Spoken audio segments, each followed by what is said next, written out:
While we're doing that, step one for me, when you take a look at it, and I don't want to, I want to get to this exercise, so we're going to go through this really quick. You know, we admitted we're powerless over alcohol. I'm just a little bit over 20 years sober. You know, a lot of people have a hard time with that. I got sober as a teenager. There's a couple people in this room that got sober as teenagers. It's like old home week for me in some ways to see some of the people here, which is a real gift.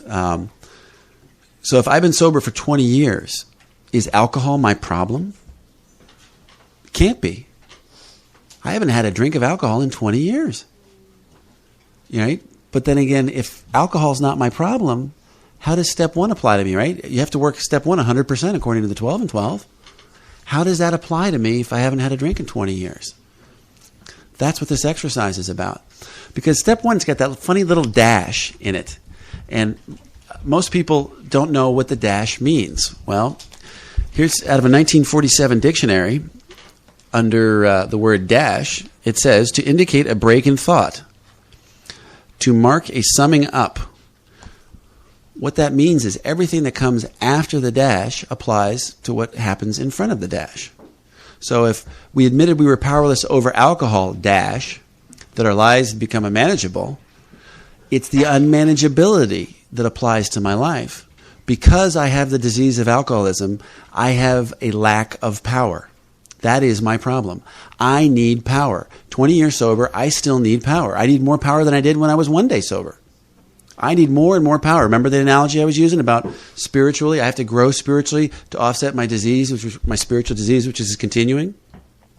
So with that logic, if alcohol is not my problem, what is my problem? The unmanageability in my life. Hence the exercise that you've got. Why don't you guys go ahead and whip out that exercise? All right. Thanks. All right. You notice at the top I say use the tornado exercise. There's a line in the big book. It talks about alcoholics. It says we are like the tornadoes roaring through the people's lives. What does that mean? For those of you that have seen me before, you know what that means. But what I do is I start, and I am the tornado, right? I'm the alcoholic roaring through people's lives. So I start with myself, and I start to spiral out. If I start to spiral out, who do I hit first? I hit the people that are closest to me. So when I say use the tornado exercise, think about how do these questions apply? Like it's when we start getting down, built into these questions are the bedevilments from page 52. You'll recognize them. They're hidden in there. I changed the words, obviously, but they're in there. Start thinking, has anybody told you that you're grumpy lately? Well, who are you talking about? Well, think about the people that are closest to you, your husband, your wife, your kids, and then spiral the tornado out. Who are you going to hit next? Maybe it's your people at work. You spend a lot of time at work. Is it your coworkers, your boss? And then spiral the tornado out even further. Is it the people at church or your community group or whatever? Spiral the tornado through your life with these questions. When you start to ask yourself these questions, don't just jump at remember consideration. It's important to take a look at that. All right? Before we jump in at these questions, one of the things that I think we're going to try to do this weekend is to clear our minds. Now, I'm sure there's people that have been doing meditation for years, but I also know there's some newcomers that have never done meditation, don't know anything about it. All right? So before we get going, one of the things that I want to do, is do a real quick down and dirty meditation. We'll talk you through a meditation, at least how I was taught how to do meditation. Talk about some of the basic principles of meditation, to kind of demystify what meditation is all about. And in that process, we'll clear our minds, and then we'll take a look. We'll spend maybe 5 minutes looking at these questions, and then you can finish it up tonight. Because then there's one other thing that I want to do is I want to give you an exercise when we wake up in the morning. Before you come down and we start the workshop, there's a couple things that I'd like you to try sort of after you've done this exercise and you've slept on it overnight and you wake up in the morning, to get you going in the right direction. All right? Meditation. To me, it's just clearing my mind. It's being who and what I am right here, right now. If my lower back is bothering me, it's just being in this room and feeling the pain in my lower back. It's nothing mystical. I don't try to imagine myself going anywhere, at least not in the beginning, when I'm doing a real basic meditation. And all I'm trying to do is to get cognizant and present so that I get what I call the hamster off the wheel. If I'm thinking about work and the highway and the person over there and the things I got to do when I get back to work on Monday, that's the hamster on the wheel. If I'm thinking about my disease and how step one applies to me and all the rest of the stuff, that's the hamster on the wheel. I try to clear my mind of everything and just imagine myself sitting right here, right now. So the first thing to do is to get in a comfortable position, to sit up straight on your chair. All right? For those of you who are like me, particularly the gentlemen in the room, if you have a spare tire, you want to pull it up and get it up over the top of your belt. Because there's something in your body called your abdomen. And one of the things that anything tight around your waist is going to block is your abdomen. And one of the beauties of meditation, when you're breathing properly, is to allow the air to go into your like you're breathing through your stomach, through your belly button. And the only way to do that is to allow it to expand. And if you got the tight belt wrapped up around it, you don't get that. And the diaphragm and the breathing isn't going to be able to happen. So if you got a spare tire, get it up and over your belt so that you can breathe properly. All right? One of the other things that I like to do is for meditation is if you're going to clear your mind, it's much harder for me to focus on something because I'm a very visual person. So I close my eyes. Well, the moment I close my eyes, the hamster jumps on the wheel for me. So I need to get a vision in my mind. So what I envisioned, when I first started to do meditation, was I used a crutch. I would take my index finger and I would touch the septum of my nose, the thing that separates your two nostrils. Just touch it very lightly, so you just feel exactly where it is. Then I'd close my eyes, and as I'm breathing, I would start by feeling the air going past that point into my nose, and then you feel the air going through the back of your throat, and then you feel the air go down through your throat, and you're not controlling it, you're just allowing it to happen. And it goes down, and next thing you know, you feel your stomach expand. And as you fill up your diaphragm. And once that process is finished, however long, you don't try to take in a super deep breath, just allow it to come in. Then you follow that exact same air back out the other direction. So I'm going to continue to talk to you a little bit as we start to breathe. The key here is don't force anything. Let it be. If you're in pain, let the pain be. If your chair is uncomfortable, let it be uncomfortable. Just watch your breathing. And if you need to, just touch the tip of your nose before you close your eyes and imagine the air coming in through your nose.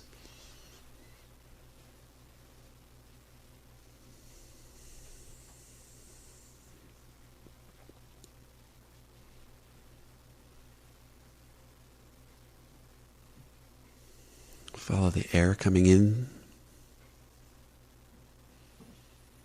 Follow the air going out. Now, without opening your eyes, imagine the entire room is filled with a mist, a fog. And you can sense the fog coming through your nose now. Imagine the fog coming into your lungs and filling your lungs. Down into your stomach. Then the fog goes back out through your nose.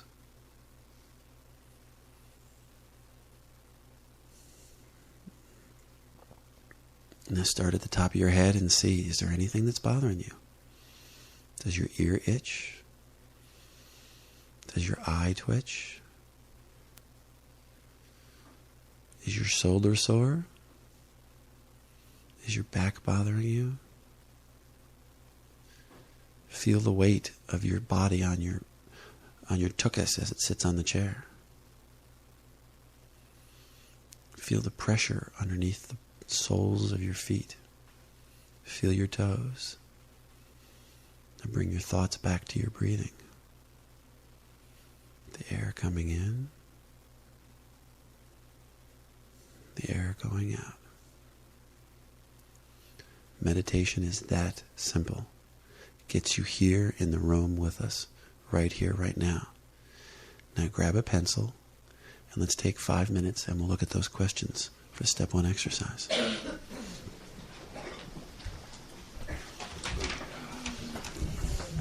Nice, huh?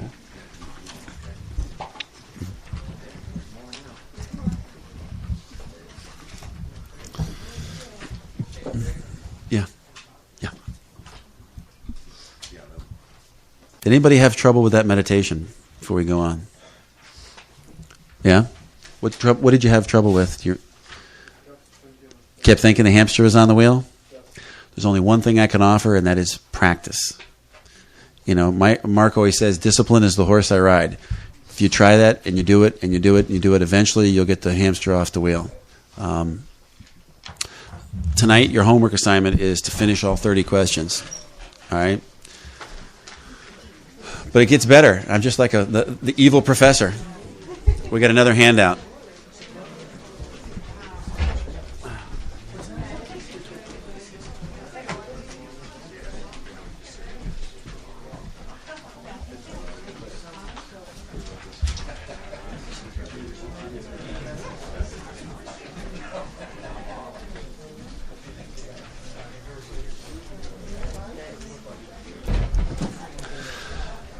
What you guys are about to get is called the wake up and greeting exercise.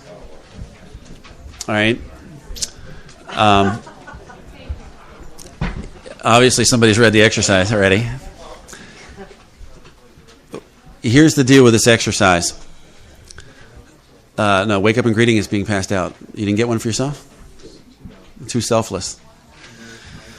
That's a rarity. Anyway, here's the deal. In your packets, in your folders that you got when you registered, there's a couple things in there that I already handed out. One of which is called the Lost Principles. It's the principles from the Lost chapters. It's the principles, step 12 says, practice these principles and all are fair. The question begs to be asked, what are the principles?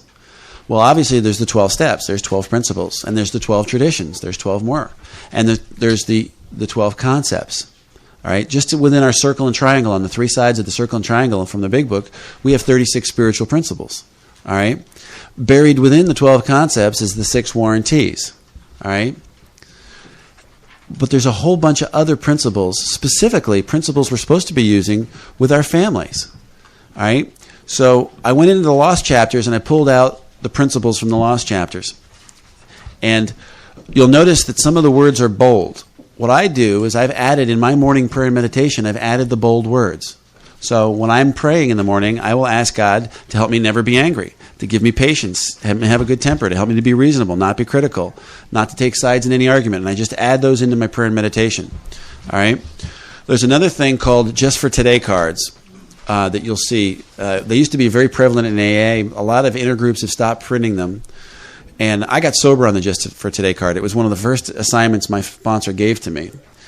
Al-Anons very often print the Just for Today cards.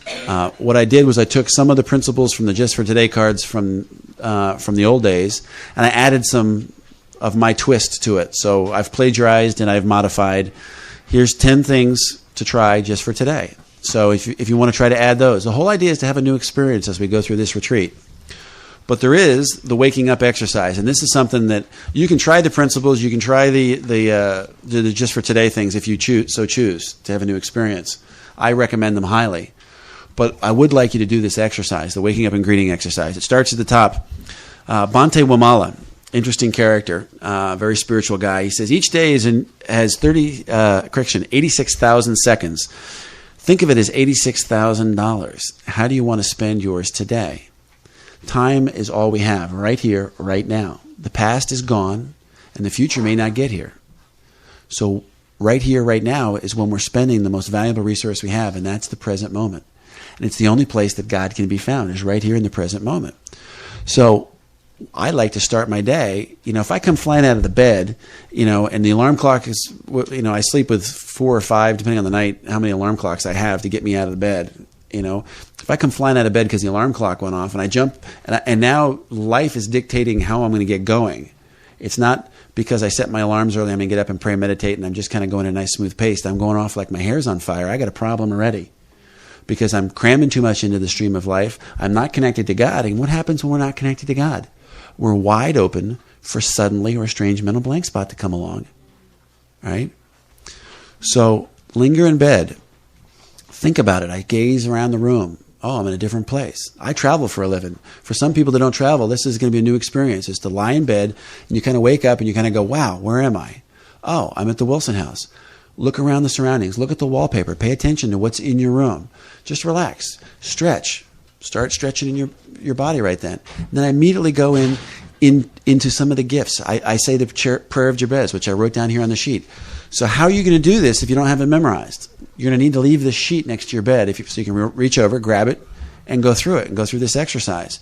There's blanks. Just fill in the blanks with whoever you want. Just follow the instructions as you go down. All right? There's a challenge to check your compassion for others. I'm not going to bother to read that now. You'll read it when when you get down to it. At the very bottom of the sheet, here's the exercise. From this point forward, and I suggest we do it after we close tonight, and every time we start a new session, and every time you wake up and you come down the stairs, I am hoping that you will do this exercise, and that is to greet someone new. Go up to somebody that you've never met before, all right, and smile at them. There's a power of human compassion in the smile. It's a direct connection to the soul of the other person. You're offering the smile. My face, I don't mind it. I'm always behind it. It's the people out front that I jar. I can't see my own smile, but you do. And I go directly into your soul when I give you really a heartfelt, warm smile.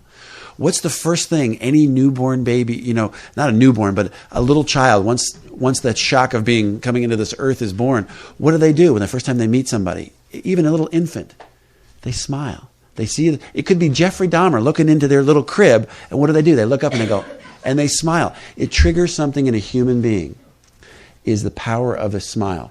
So pick somebody that you've never met before, walk up, take their hand. There's the power of human touch. Grab their hand, and while you're shaking their hand and saying, "Hi, my name's Dave. How you doing?" Smile, look them in the eye, and give them a compliment of some way. It's very nice. Thank you for being part of this workshop. It's nice to meet you. Where are you from? Something simple. If you get some kind of if they're cranky and they haven't done their prayer meditation yet and they're like, "Get the hell away from me," let it roll off your back. Go try it with somebody different. Try it between the breaks. Get to know, we are a spiritual body. Get to know the people here. All right? We're going to be trying lots of different things. When you go to get ready for bed tonight, here's a challenge for those that you want the extra credit points tonight. Brush your teeth with your opposite hand. If you're right-handed, I want you to brush your teeth with your left hand. The whole purpose and the guy who was read to find out his name so you can write inventory on and share with the whole group. The whole goal here is to try something new. All right, we've given you a lot. We've thrown a lot at you, and it's getting late. So why don't we close in prayer, and we'll go back to our hamsters on our wheel and stuff, and then we'll go do our homework. Two real quick things before you guys get up and run out. Tomorrow morning at 6 a.m. I know it's early, but at 6 a.m. there's a great prayer room right down here on the right-hand side. Oh, is it 6:30? I lied. All right. I stand corrected. 6:30, there's a prayer meeting down there. They go over Oswald Chambers. If you're willing to get up early on a Saturday morning, it's a great thing to do. And then immediately following that, they go right into breakfast. Tomorrow, you're going to start needing your name tags. So if you haven't registered, you haven't got your folder, go get your folders, get your name tags, because you're going to need that in order to eat tomorrow morning. So that's it. Do you want to take them out in prayer more? No, that's all right. Let them go. We just did one. Okay. You guys comfortable with that? God bless us all until we come back and the spiritual body meets again tomorrow. Just so you know, every breath's a prayer. Sometimes we just do it more formally than others. See you in the morning. Thanks for being here. Amen.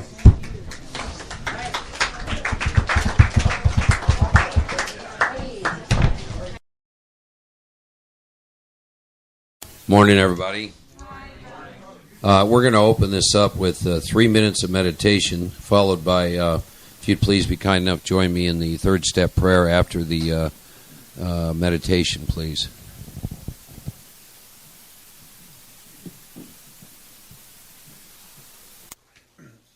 Morning, I'm Dave. I'm an alcoholic. Hey, Dave. Real quickly, I just want to do some administration recap as well. For those of you who weren't here last night, there's study guides in this box. If you didn't get one, come up and take one.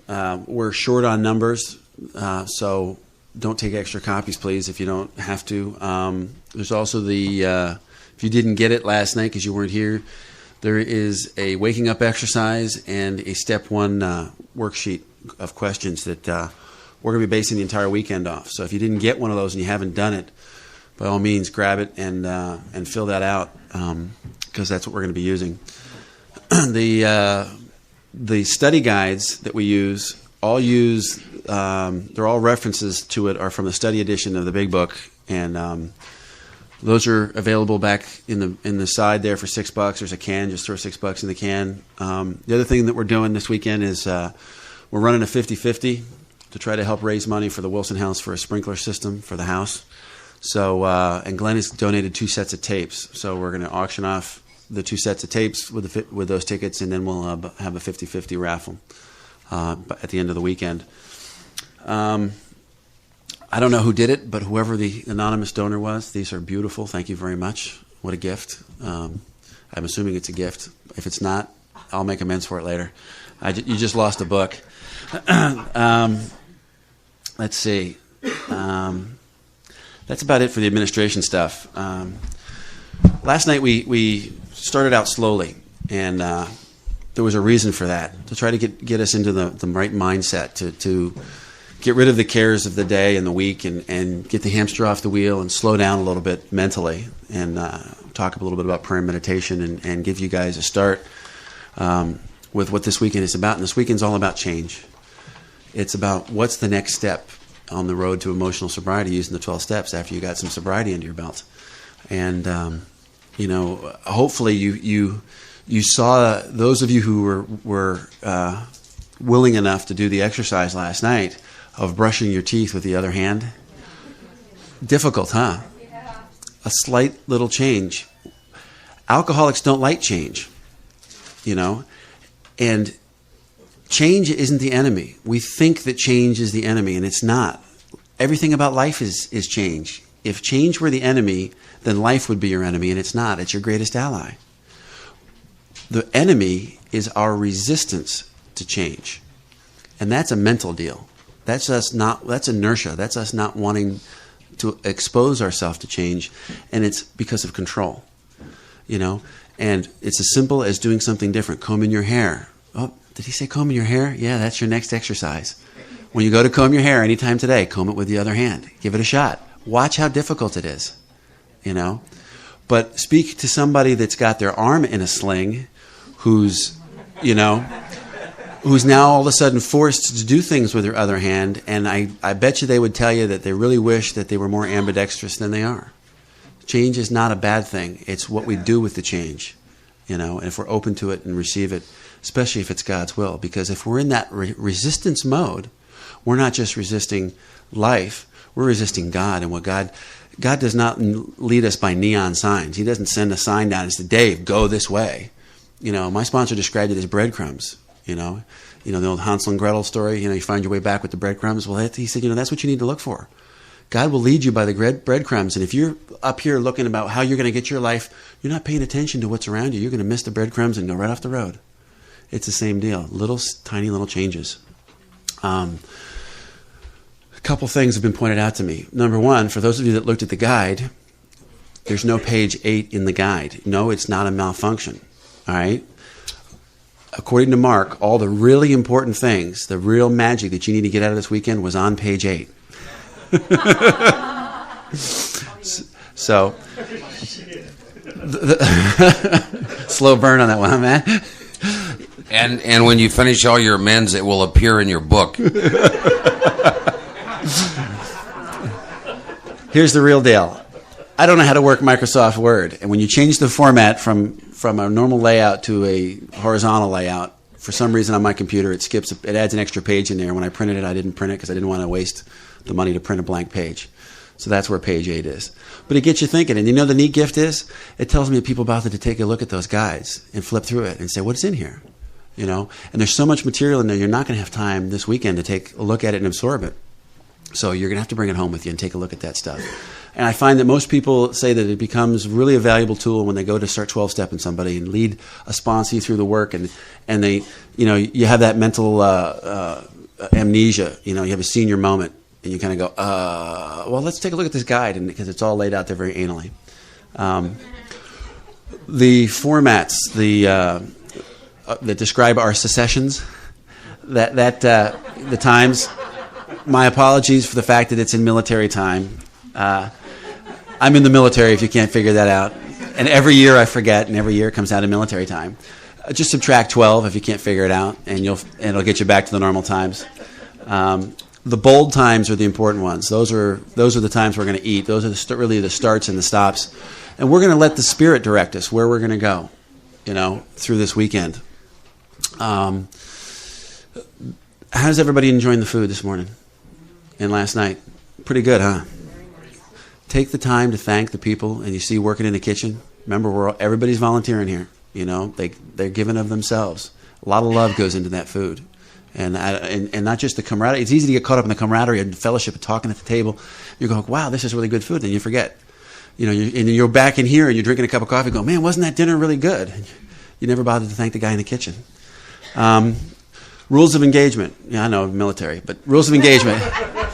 Honesty, open mind, lack of prejudice. Don't preconceive anything or you're going to miss the jewel. This weekend is nothing.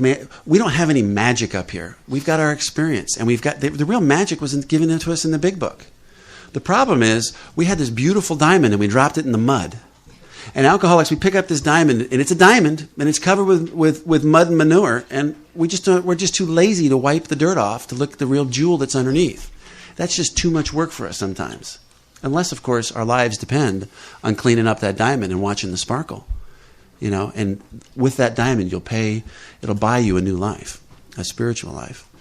So it's well worth it. If I can encourage anybody, have the open mind enough, just let this experience happen. Enjoy the weekend as it comes. Explain the mic. Yes, thank you, Mark. There's mics up here. There's a cordless mic here, and there's a cordless mic back at Glenn's taping table. On the bottom of the mic, down here, there's an on-off switch. This is your weekend. One of the things we're going to be doing is we're going to be asking questions, and through the exercises, a number of people come up to me and said, hey, I had this experience last night, yada, yada, yada. That's what these are for. Share it with the group. You may have an experience that 15 other people in the room have had the exact same experience, and everybody's afraid to talk about it. Have the courage to turn the mic on and say, you know what, because we're going to have a lot of open mic time for you guys. Grab the mic, boom, and share about it as we go through the weekend, because this is your weekend. Hold on to the mic when you're done with it. Just turn it off, and whoever needs the mic next, just pass it around. There's one back here. There'll be one up here. If the end of the session comes and you're still holding on to the mic, please just turn it off, bring it up here, and put it on the table, and we'll start the next section from there. I can't even pronounce this Greek guy's name. Epictetus. He lived from 50 to 138 AD. He said it is impossible for a man to learn what he thinks he already knows.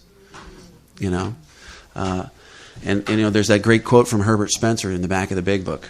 There is a principle which is a bar against all information, which is proof against all argument, which cannot fail to keep man in everlasting ignorance. That principle is contempt prior to investigation. Open your mind. See what there is to see about this weekend and a new way to look at the steps, and I think you'll be pleasantly surprised. Yesterday, Mark talked about the donkey parable. Well, believe it or not, Dr. Bob wrote his own donkey parable version story, really. It comes from a 1944 grapevine. He says, during 9 years in AA, I have observed that those who follow Alcoholics Anonymous program with the greatest earnestness and zeal not only maintain sobriety, but often acquire finer characteristics and attitudes as well. One of these is tolerance. Tolerance expresses itself in a variety of ways in kindness and consideration towards a man and woman who is just beginning the march along the spiritual path, in the understanding of those who perhaps have been less fortunate, in education, advantage, and in sympathy towards those whose religious ideas may seem to be a great variance with our own. I am reminded in this connection of the picture of a hub with its radiating spokes. We all start out in the outer circumference and approach our destination by one of the many routes. To say that one spoke is much better than all the other spokes is true only in the sense that it is being best suited to you as an individual. Human nature is such that without some degree of tolerance, each one of us might be inclined to believe that we have found the best and perhaps the shortest spoke.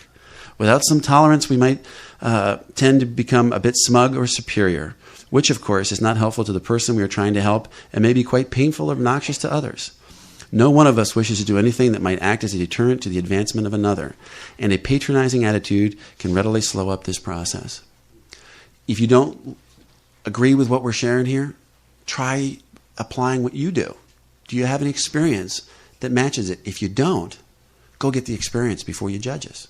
We're going to be talking about all kinds of things. I can speak for myself.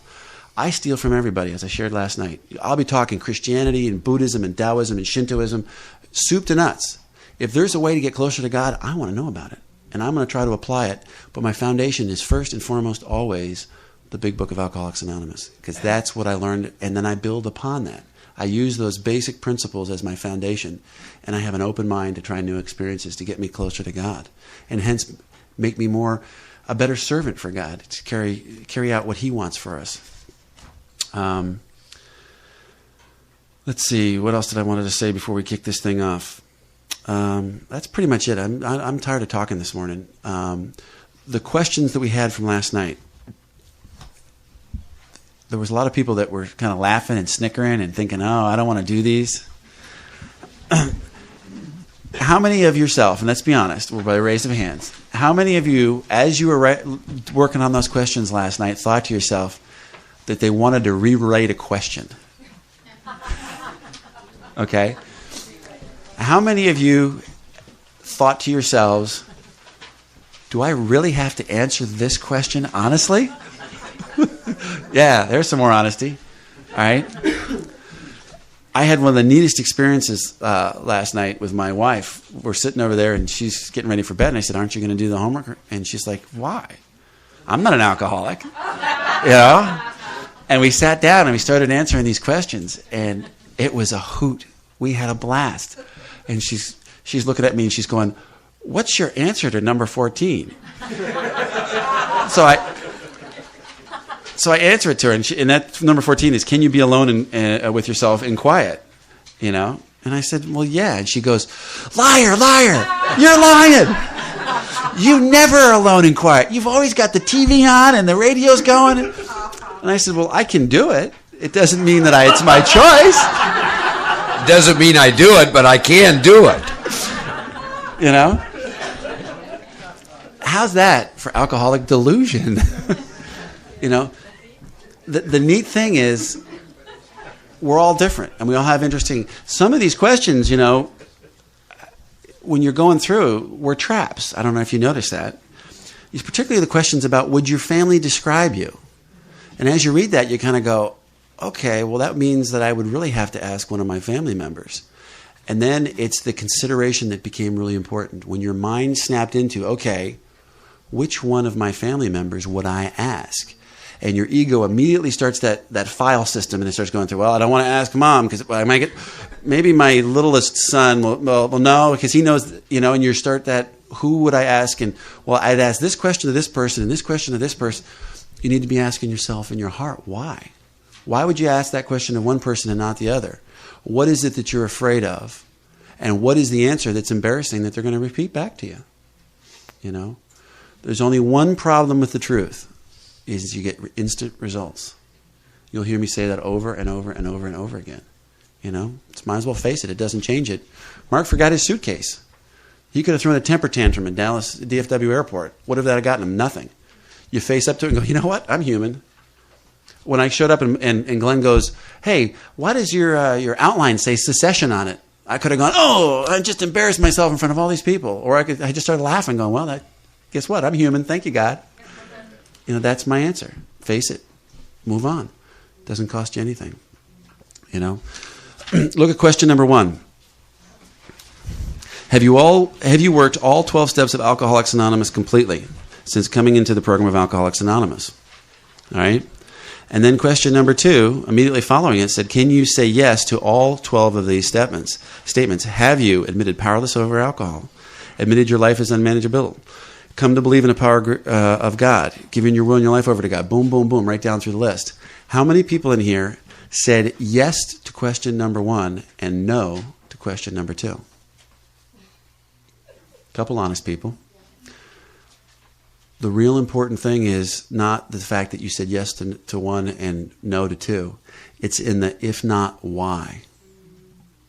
If you understand why and you think you know why, I challenge you, please come up to the mic and talk about it. Because I guarantee you, of the few people that raised their hand, there's a lot more people in this room that said, but they didn't want to look bad. They didn't want to raise their hand, and they don't know why. And if you do know why, please share that with the group today as we go through.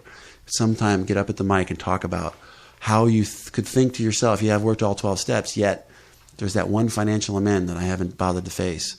You know, or there's that one person who I really still want to kill that I will never forgive, and even though I harm them, it's okay, and you're still justifying in your head that your harm wasn't as big as their harm, so you don't want to take a look at that.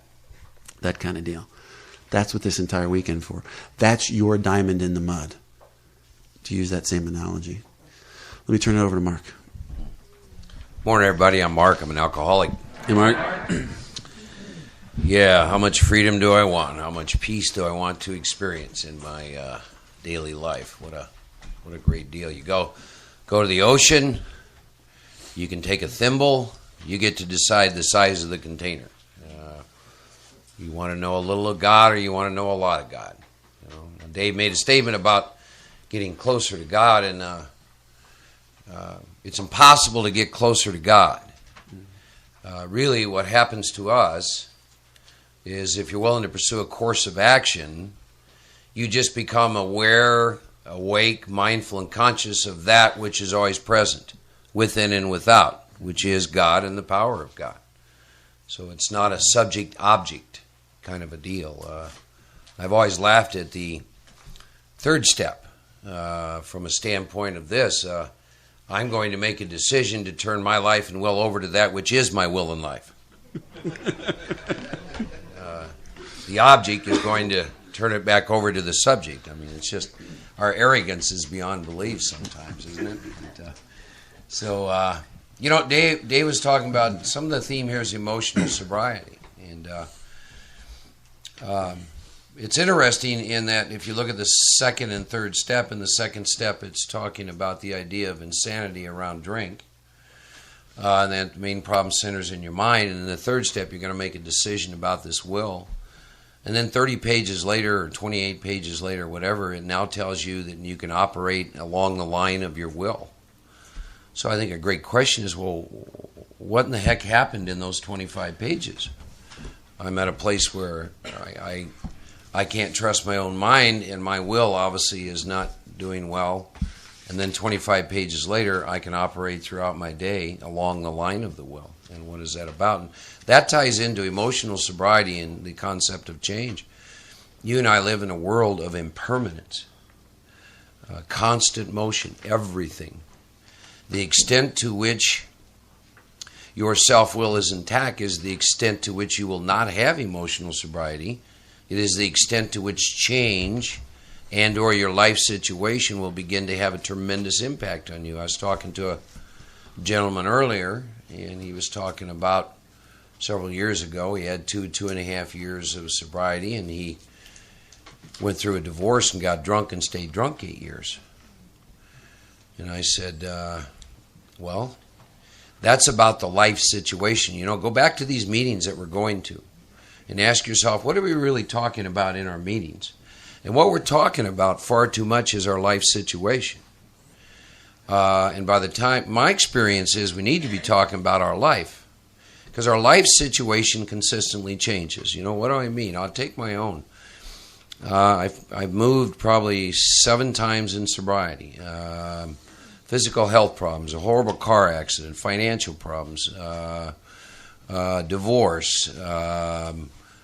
3 very, very good friends died of drug overdoses. One friend blew his brains out. I mean, that's, 2.5 years ago, I was unemployed in Austin, and now I'm CEO of a company living in Dallas, and I get to work on a 1,100-acre ranch. And what am I saying? So, how do you stay sober? How do you keep peace and serenity in the midst of all that? Well, you do the work in the first 9 steps to begin to experience having entered the world of the Spirit and know that regardless of your life situation, all is well.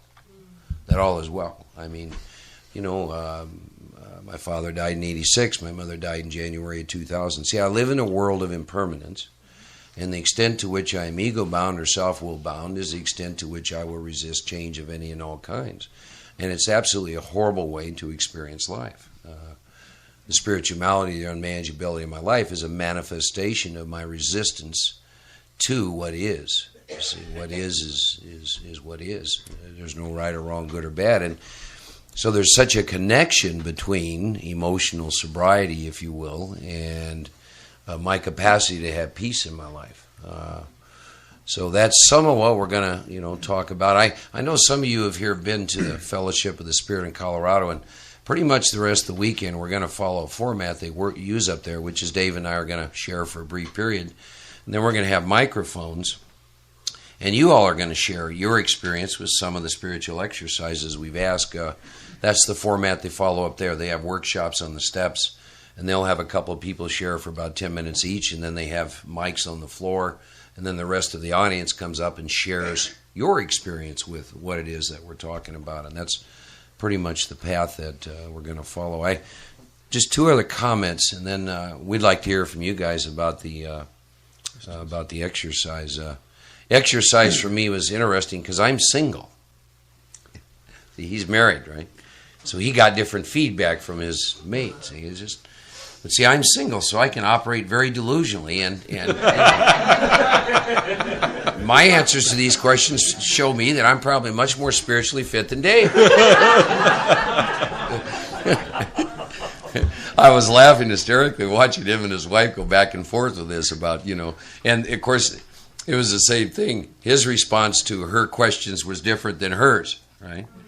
So I guess it's that thing of, I gave a woman, I sponsor a woman, she's 39 years sober, incredible woman, and she had so much self-loathing going on with her when I started working with her, and so somewhere down the road I gave her an exercise, and probably about the worst case of that I've ever seen, and I gave her some exercises and it wouldn't stop, just this beating herself up. So I gave her an exercise, and this is a woman who lives in Dallas that's helped. I can't tell you how many women. She's just a neat woman. And so the exercise was, I said, I want you to start going up to people that you know, and I want you to ask them this question. What do you think of me? Well, she did that for 2 weeks, and I'm telling you, she just wound up crying all the way through because all those people told her the things that I saw in her, which is you're an awesome woman. My God, you are so helpful. And she's one of these people that if you're looking for an evasive answer, don't go to her. She'll just nail you right between the eyes. And she's a great member of AA and traditions, and just tirelessly has been doing this thing for just years and years and years. And there was such a shift in her from asking that question of other people, because our perception of herself is so skewered, if you will. But I think there were just two other things I want to comment on. A lot of you have talked about your frustrations within various groups that you're a member of, et cetera, et cetera. Maybe about what's going on in the group, or your concerns about the message of that's being shared within the groups, or if you're doing the work out of the book, going back into the group and sharing that and having people assassinate your character. And a couple comments on that.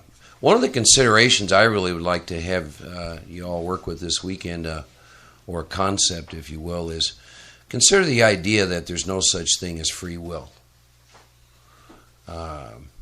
Boy, some of you are going to go, and maybe just sit with that a little bit, and I'll say a few things around that, and this is going to tie into what I'm talking about. Is my experience is I didn't choose my name, I didn't choose my gender, I didn't choose my DNA, I didn't choose my genetics, I did not choose any of my programming. And so what does that mean?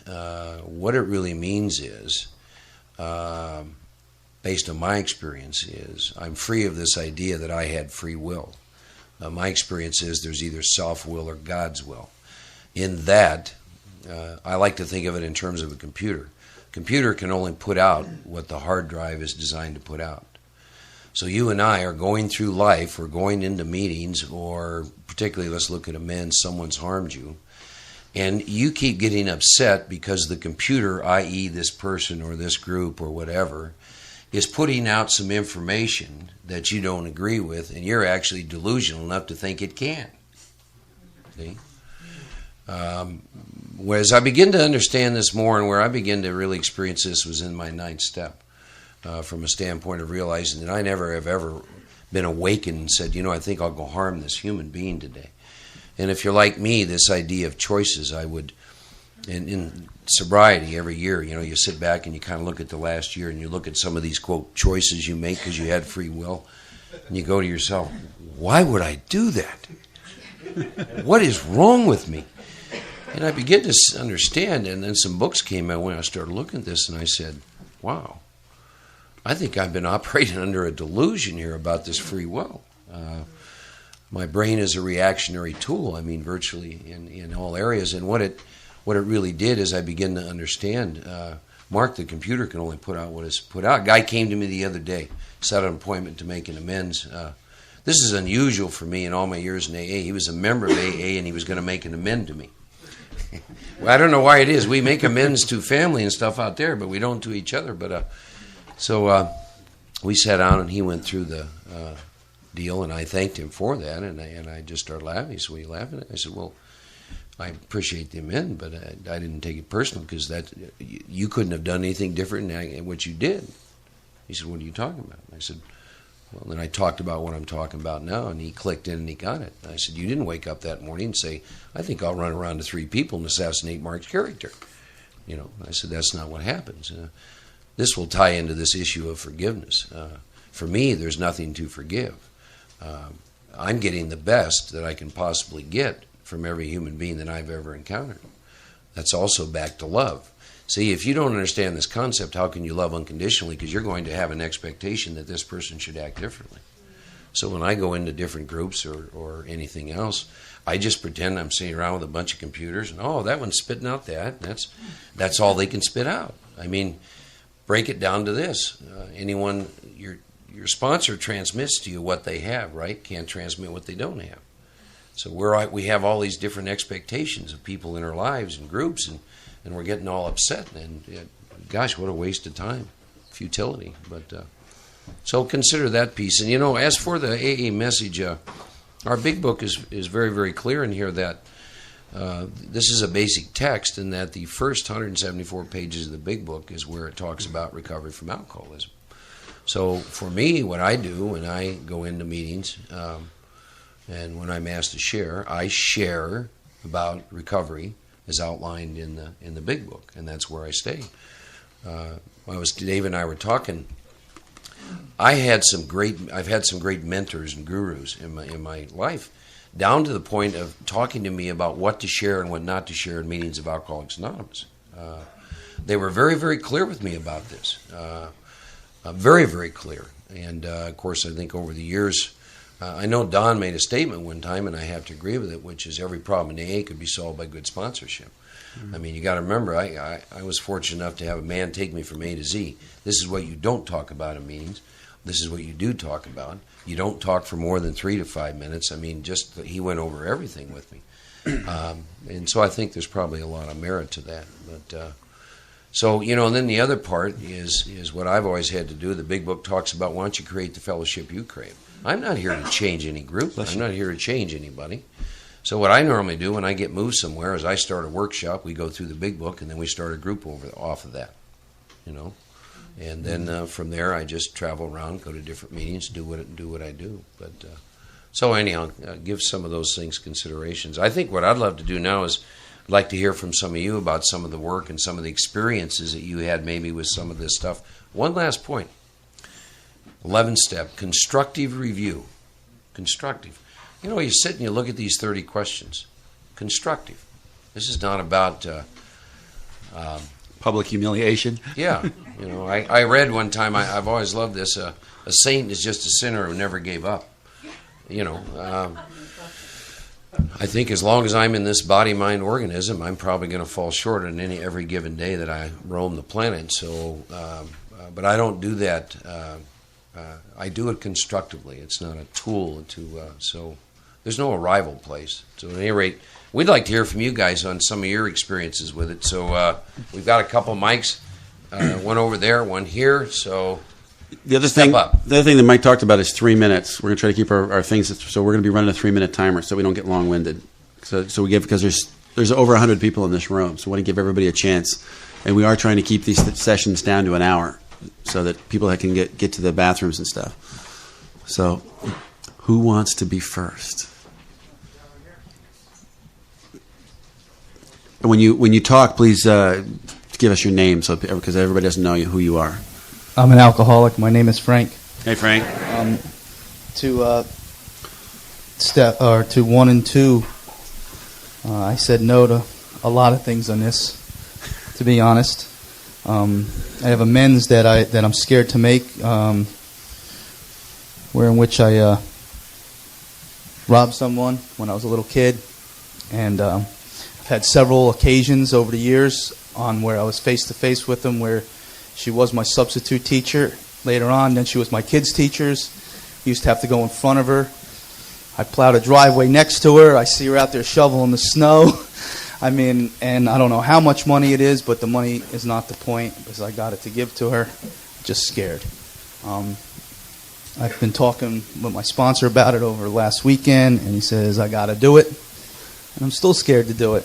A few questions, like Dave was saying last night, I had asked my better half over here, am I that? Do I do that? And because I don't know. So that's a little bit of honesty. Do you do that? Do I do what? You said you asked Dad to ask her, do I do that? Was she giving you honest answers? Yes. Hurts, doesn't it? Yeah, it does. And I guess I should really take more attention and ask more people around me, what can I do better to be better to them? Or, there's a lot of times I'm inconsiderate to people, and I really don't know that I'm being inconsiderate because I'm just being me. And if I don't ask them, why are you mad at me, or why are you walking on eggs when I walk into my shop, I don't know. So that's a big thing that I've been working on in the past few months. Thanks. Thanks, Frank. Thanks for sharing. One of the things we're going to be working on this weekend is we're going to do an entire exercise just on fear to help us with fears, because fears are what are going to kill us. They're absolutely deadly to us as alcoholics. How many people are here that are married or in a significant relationship, have a significant other that aren't here in order to do these questions with? Here's a challenge for you. For you people, take these sheets home and ask the questions of your spouse. Mark gave me some. I asked Mark. We started talking about these steps to put these things together and these exercises, and he sent me some questions, and I added some questions, and hence the exercise you guys did last night. Well, I typed it all into the computer. I'm thinking to myself, I know this. Why should I do it? I said, open mind, no prejudice. I got some jewels out of this. I had a shift of consciousness yesterday, and I'm writing, and then sharing with my wife and having her look at me and, with the old, you're lying, and I'm laughing. And I said, well, how did you answer this question? Now we're playing back and forth. For example, there was one question about, are you angered easily? She's like, well, no. And I said, whoa, time out. I said, what if it's 6 o'clock and somebody cold calls us to sell us, a TV dish, a satellite dish. I said, you pick up the telephone and you're like, don't ever call me again. Bang. And she goes, yeah, but the question says, are you having trouble in personal relationships? I'm not having a personal relationship. It can go both directions. We can, if you give an alcoholic an out, we'll try to take it. One of the questions she's saying, this question was written by now. You should have written this question differently. It should say all in here. So the answer is no. There was a reason that it was written the way it was, but if you're in here and you're looking for those escapes, those outs, they're all over the place. Remember what willingness is. Eagerly compliant. We can't show you something that you don't want to see. All we can do is try to reflect the sunlight of the Spirit so that you can illuminate some area of your life. And God's grace lasts only as long as ignorance. You cannot not go make that amend, or you will be drinking. I guarantee it, you will drink over that eventually. It may take 6 years, 10 years, and I guarantee you won't find true peace and happiness. The serenity where you can walk down. Imagine turning the corner in the supermarket and walking down the aisle, and here she comes after this weekend. And you know what you got to do. We're going to help you, give you the tools to carry that out. Over here. You got it? Okay.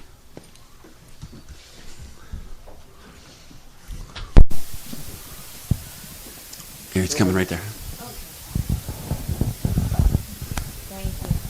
Hi, everyone. My name is Cindy, and I'm an alcoholic. Hey, Cindy. It's really strange, but we were listening to a CD of yours, Mark, on the way out here last night, and the part or the subject of resentments came up, and how you can't control what other people do or what they say. And I'm just a little confused because I had to pause it because I was like, no, he's wrong. And I'm discussing this with my boyfriend, and he's trying to explain to me what it was that you really meant by this, and I'm trying to explain what I learned in AA over the past 8 years, that I no longer have to be, the rug that people just wipe their feet on, that I should stand up for myself. And I think I'm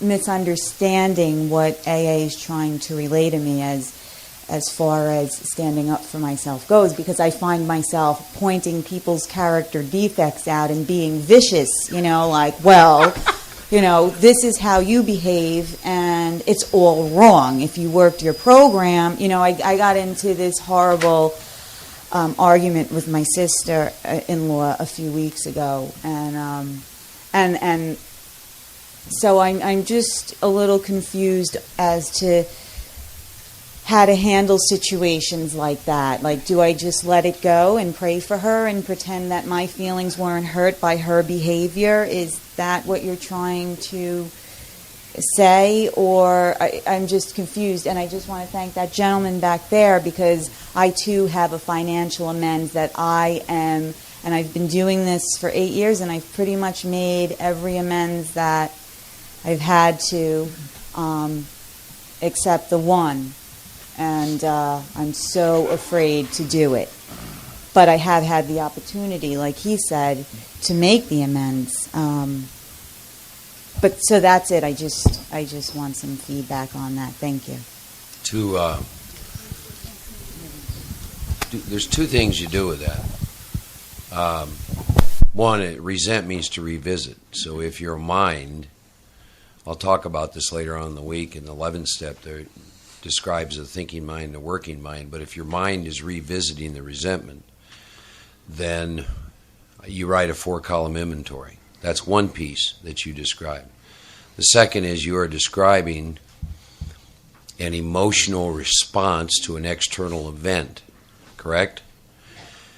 And I'll talk about, I can give you some tools in which emotions just happen. The key is that you do not get involved with the emotion. The extent to which you get involved with the emotion is the extent to which you'll have an extreme reaction. And it's always about the ego. For me, emotions arise and emotions happen. Example, let's say you have a sage, someone who's enlightened, whatever that means, and another person. They'll both get angry. The difference is, though, you and I will get involved with our anger. The sage just watches the anger arise but does not get involved with it, and the next minute turns around and laughs. See, there's a deal about you begin to experience your life happening, but you're no longer involved with your life. And I'll address a little later, too, this issue of standing up for yourself, et cetera, or this idea I've got to... My inventory revealed I didn't need to learn to love myself more. I love myself way too much. And so my inventory revealed I needed to learn to love you a lot more. So, and my inventory revealed that I'm not a people pleaser. I've always laughed at that one. I mean, I've heard meetings devoted to that. My book says that the root of my problem is I'm selfish and self-centered, and those two words in people pleasing do not fit in the same box. The only time I did anything to please you when I'm into self-will is because I want something from you. So really they're two separate things. And I'll talk a little bit more about that. The bottom of the greeting exercise, which, by the way, you guys are doing fantastic on. I've been watching. There was those compassion questions. How many of those questions made you uncomfortable? Yeah. The person you were describing, I guess it was your sister or somebody, that you got in this big knockdown, drag out. Get the mental image. When people do that to you, what I do is I get the mental image of they're the beggar. They're the person that normally I would walk past, that's sleeping, in clothes that they've never washed, and they're sleeping in a cardboard box on the street corner, and I'm going to pass by them. And if they say something to me, I'm going to pretend I'm not going to hear it. You know, when they're spiritually hurting and they're retorting to you, and you feel that welling up in you, give them compassion and unconditional love. You know, it's much easier to say than it is to do. It takes practice, practice, practice, practice. One of the exercises I've been doing lately is when I travel for a living, and I go over to London all the time, and I go around London, you know, and I always get they're very much into silver coins, you know, so they're not a whole bunch of bills. They tend to give you dollars, or it would be a little silver coin, or pounds actually. And I'll get a bunch of pounds, and I'll just walk around the streets in London when I'm there doing my own errands and stuff. And the beggars that are lying there that aren't asking for anything, I'll give them, just as an example, I just give them a pound out of nowhere, particularly if they're asleep. I'll walk over and I'll wake them up, and I'll say, here, this is for you. And I'll turn and walk away. And they're stunned, they're startled, they don't know why. And I started learning compassion that way because I was having a real hard time, especially with the people that are asking for money. I couldn't do that. And then it's slowly been softening my heart as I go through this exercise. And what does it cost me? Nothing, you know, a couple pounds, big deal. You know, it may make a huge difference to them. It's sort of like the guy that comes up to me, and I know he's an alcoholic, and he wants $3. And he says, you know, I haven't eaten in a while. In the old days, I'd say, okay, let's go to McDonald's. I'll get you. Okay, that was my attempt at control because I knew that he was going to go. Now, I say, you going to go drink with this? And if he's honest enough to say, yeah, I say, God bless you. Here's $20. You know, I hope it gets you to us sooner. I used to be just like you, you know. And it's compassion. It's love, you know. Practice, practice, practice, practice. In the back. You got a mic? Mike's got a mic. It's coming to you. This is great. Yeah. Is it on? I can't hear you. Turn the bottom on.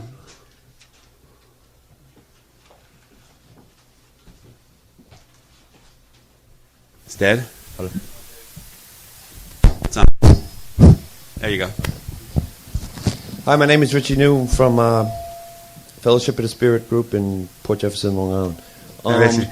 I found this exercise enlightening, to say the least. One of the things that really got me was question 8. You know, are you full of fear in your relationships, and is your life shot through with fear?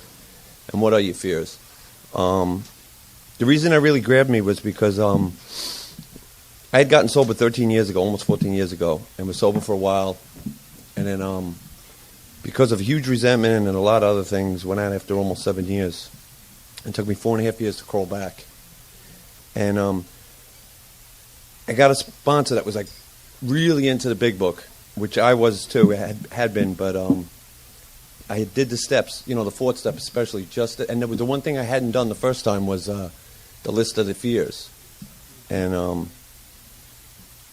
that was, to me, that was a turning point in my sobriety because I had never realized that fear absolutely ran my life with an iron fist.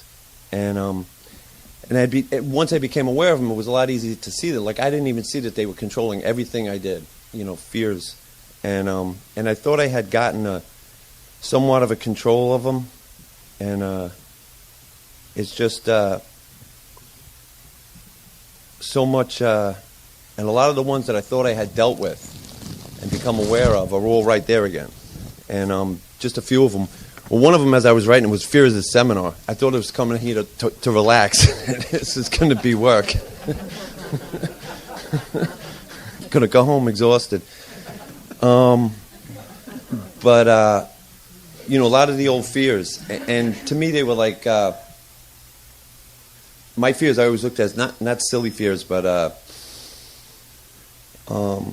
unreasonable fears. Like I fear, like people saying, fear of rejection and people saying no to me. You know, I always want everyone to like me and stuff, but yet I rush in where angels. But I'm not afraid of things that I should be. Like I rush in where angels fear to tread, and the craziness, the insanity, and it was, you know, you talked about relationships, and like I've been out of one, and a lot of the old stuff is coming back up with my ex-wife, and I feel a resentment growing. So we've been getting along really well for a while, and a lot of the old stuff is coming right back up, and and yet I want to move on. I want to get into. That was one of the ones you asked about. What do you hope for the future? And I was like, a happy, healthy relationship. But yet, some of my fears is one of my biggest fears, because I've been on my own for almost 8 years, is the fear of giving up my autonomy. I love being able to go where I want, when I want, and do what I want, and not have to answer to anyone. And that's a real fear of letting go of that. I've become very comfortable doing what I want when I want, and not having to answer anyone. And that absolutely terrifies me. To have an answer to someone, as much as I want that, contradictory fears, and I'm also facing career change, and the fear of just starting all over again, going to the bottom of the heap, because I'm very good at what I do, and I'm used to giving the orders, and people listening to me, and people seeking me out for answers, and having to go and be low man on the totem pole and start all over again is I'm like, I'm too old for this shit. But I've been at this place for probably 7 or 8 years, of wanting to move on. I know what I'm doing is something I never really wanted to get into, even though I do it well, and has been pretty good to me. But it was never in the game plan, and this was, like I said, really enlightening, just to see how the fears, as much as I. You talk about the delusions and the rationalizations, that I thought I had actually gotten some of this stuff under control. And when I really sat here and started thinking about it last night, nowhere. And someone had mentioned the amends, some of the amends that I haven't made. And one of them is to my ex-wife. I've made tremendous amends, but I've never sat down and made a formal sit down. I've made the financial amends and then some, a lot of it out of guilt. I've gone to the other extreme, overcompensated, but never actually just sat down and made complete amends. And part of that was because I like to justify, because there was a lot of harm done in the other direction too, and so that justifies my not having to go there. So I'm grateful that I'm here, and like Marcus said, I don't think there's any accident that was here. So thanks. Thanks for sharing. Mike, do you want to comment? Here's the mic. Would you turn that mic off in the bottom, please?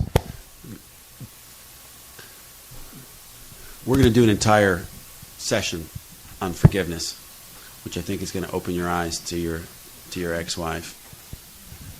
Hi, everyone. My name is Mike. I'm an alcoholic. Hi, Mike. From New Jersey. First of all, I had to start coming to weekends like this without any expectations whatsoever, because I really got tired of putting guys like Dave and Mark in column 1 and writing down why they pissed me off in column 2. So I really try my darndest to come here to not expect anything at all. Did you ever carry that out to the 9th step? We'll be open for business later. I didn't play a part in it.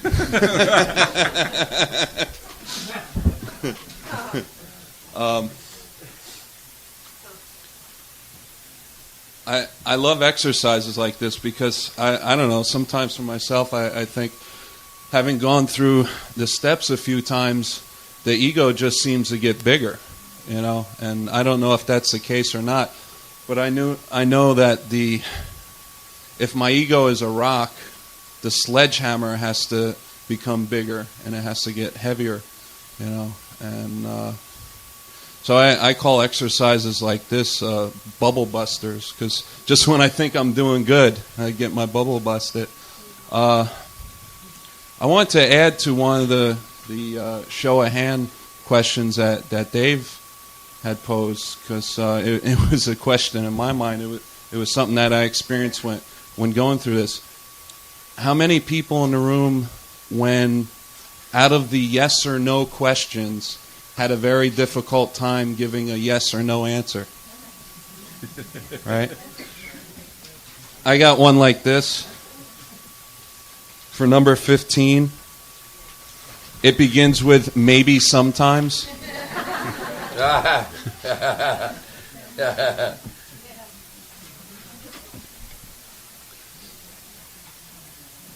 The other thing I wanted to talk about was that,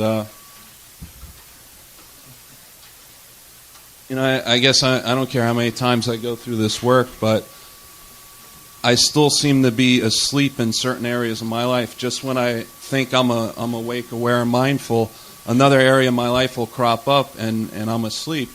And with the question about controlling, that was the one where I had to ask my wife, am I like that?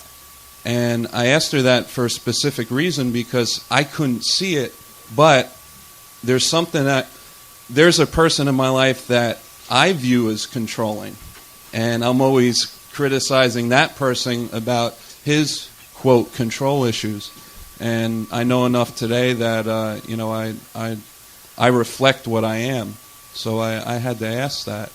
And, Mark, I had a question for you. You made a statement last night, and I can't remember exactly what you said, but it was concerning the ego. And I hope I'm not messing this up too much, but you said something to the effect that, at least my mind processed it as, don't judge your own ego. If you can remember what you said last night, No, which I said don't fight your ego. Don't fight your ego.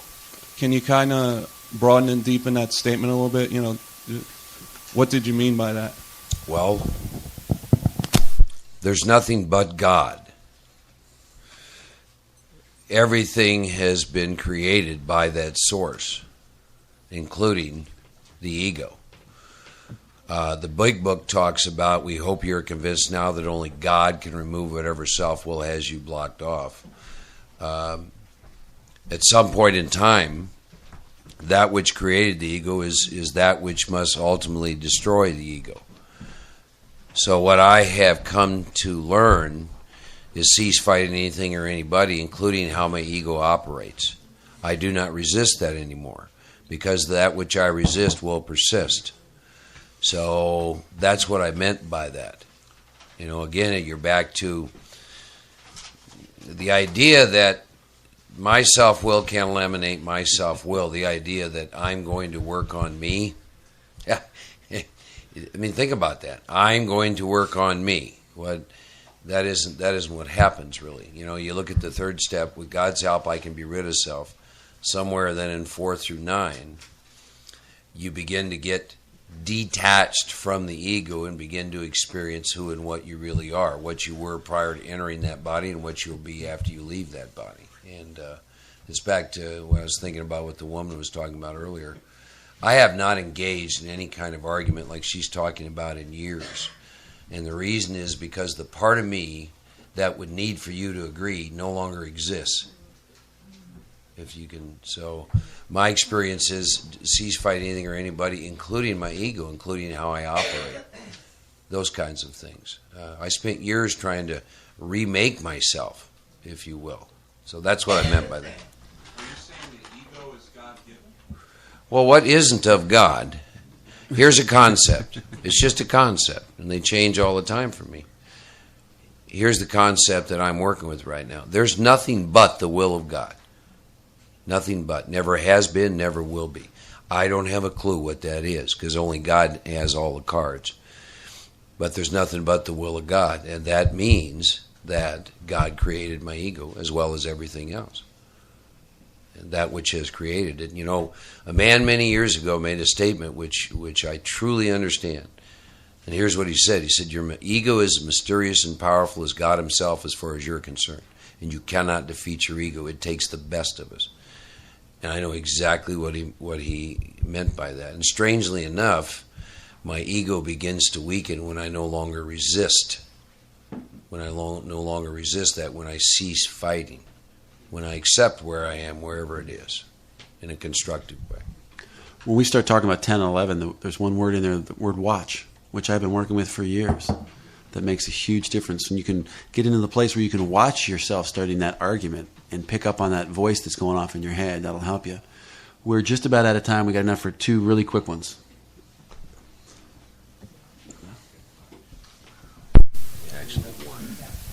Hi, my name's Linda. I'm an alcoholic. I just want to quickly say thank you to both of you. This is absolutely amazing. My heart is like pounding out of my chest because everything you're saying is just so close to what I think. I do have a fear, though, because I feel what Dave has been talking about, that God's will, that's the conclusion I came to, is absolutely everything.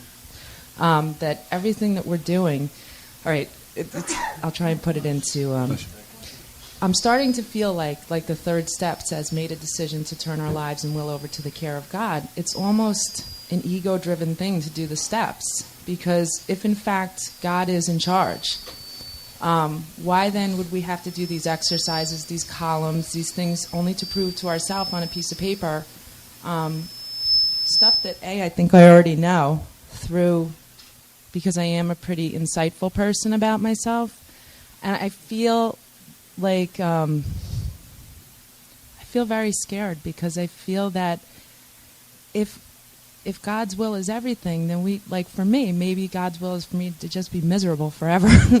And I don't know that I have any power to change that. And I know that I have prayed in the past for that to change, and I've done things and it hasn't. So does anybody have an answer for that? Like, why are we doing these exercises then? And why do we participate in meetings if in fact we really don't have a say in it? Two things, and I don't mean to be flippant about this. Why do we need to know? Just do the exercise and see what happens after that, number one. And two, if you could even possibly have the concept in your mind that the God of your choice, of your conception, would want you to be miserable, you need to take a look at that choice of your God. Because my experience confirms to me that my God is nothing but love, kindness, and compassion. But wait till the end of the weekend, see when you get to the end. All suffering is self-generated. Absolutely. And we'll take a break on that note.